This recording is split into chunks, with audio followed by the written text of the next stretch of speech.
Labai works on a concept called the couple. Basically, it's two levers linked at a single fulcrum, the elbow lock. And it doubles the foot-pounds of torque you can generate when compared to a single-arm lock. There's more than enough force to flip an opponent to the mat or dislocate his elbow. By using the twisting motion of the torso to drive the strike, the business end of the hardwood fighting stick can quickly accelerate to more than 25 miles per hour. On contact with the skull, the energy is enough to cause a depressed fracture. It's the same injury-producing force as being hit in the temple by a hammer. Balayage Pamali relies on something called a flexion moment imparted to the neck to do damage. An average man's neck can withstand about a 140 foot-pound flexion moment. Beyond that, soft tissue and even vertebrae can be crushed. By bringing your weight down fast, this move could easily deliver twice that amount of force. And it wouldn't just end a fight, it could leave your opponent paralyzed or dead. With the elbow locked, the opponent's forearm becomes a lever and his elbow a fulcrum. Any force applied to his wrist is more than doubled by the mechanical advantage of leverage. By jerking hard on the arm, you could easily hyperextend the elbow. The same kind of injury that you'd sustain falling hard onto your outstretched arm. The throw works just like a crowbar, where your leg is the lever and your hip is the fulcrum. The trick is positioning your body in just the right place. If you're just an inch off the placement of your thigh and hip, the amount of energy needed to throw an opponent can more than double. But performed correctly, Uchimata requires almost no energy, yet it can deliver up to 5,000 pounds of force.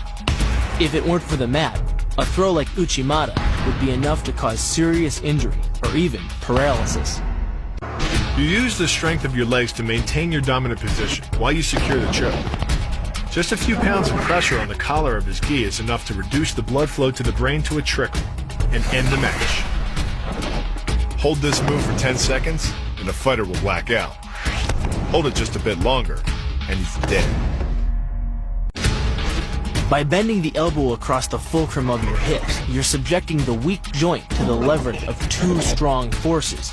The pull of your thighs on his shoulder and your hands on his wrists. As little as 1,000 pounds of force can be enough to destroy the elbow. The leverage of the armbar can supply much more than that.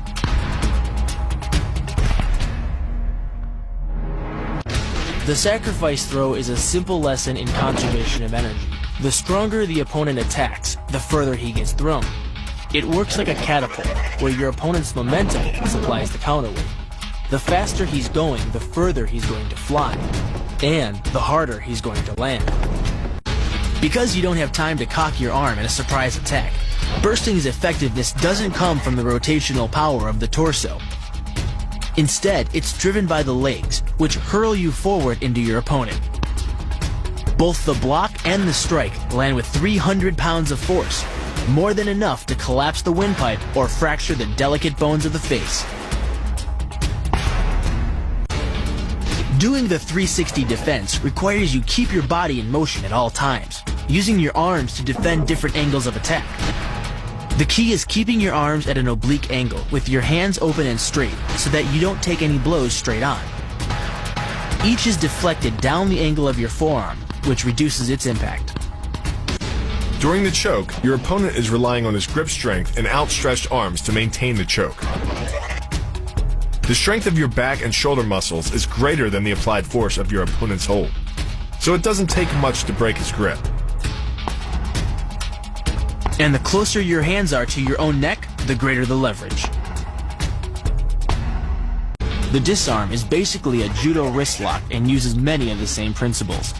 By pulling your attacker forward as you turn, he loses his balance, giving you control of his wrist.